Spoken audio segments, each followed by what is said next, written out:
Yun, good afternoon mga master. So, dito tayo. Nag-tiksay fishing naman tayo. So, gamit natin. So, hindi pa nakakapag-fishing tayo ng dagat. Dito, tiksay fishing muna tayo. So,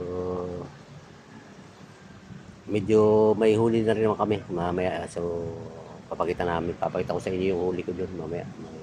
Medyo na rin. Bali, apat kami, si Master, Efred and si Master, Balimbing Anglers. Andun siya, parang putok siya dun sa ibaba. Si Master Efren, ayun sa taas. Ayun, sa taas. So, mga na lang mga master mamaya. So, marami din tilapia. Medyo malabo nga lang ang tubig. Pero, okay naman, nalutang naman sila. So, abang mga master mamaya. Medyo marami na rin naman nadadali, nahuli eh. Pero hindi mga kalakihan, mga lang, mga katamtaman lang yung huli. So mamaya papakita ko na lang sa inyo mga idol. Abang-abang lang mga idol. Bye-bye!